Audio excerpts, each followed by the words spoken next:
అయ్యప్ప స్వామి నీ మాల ధరిస్తే నాకు ఏమిస్తావు అని ఓ భక్తుడు స్వామిని అడుగుతాడు. దానికి స్వామి, ఉదయం 10 గంటల వరకు పడుకునే నిన్ను ఉదయం 3 గంటలకు నిద్ర లేచేలా చేస్తాను. ఎప్పుడు పరధ్యానంలో ఉండే నిన్ను నా ధ్యానంలో ఉండేలా చేస్తాను. ఇగో ఆటిట్యూడ్లతో ఉండే నిన్ను నీకంటే చిన్నవారిని పెద్దవారి పాదాలు ముక్కేలా చేస్తాను. రోజు ముక్క లేనిదే ముద్ద దిగని నిన్ను సాత్విక భోజనం చేసేలా చేస్తాను. విడిచిన బట్టలు ఎక్కడ పడితే అక్కడ వేసే నిన్ను నీతోనే నీ బట్టలు ఉతికేలా చేస్తాను. బయటికి వెళ్తే చెప్పులు వేసుకునే నిన్ను చెప్పులు లేకుండా వట్టి కాళ్ళతో నడిచేలా చేస్తాను.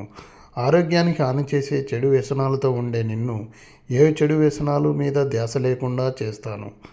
అసలు ప్రశాంతత అంటే నా నామస్మరణంలోనే ఉందని తెలిసేలా చేస్తాను. ఓం శ్రీ స్వామియే.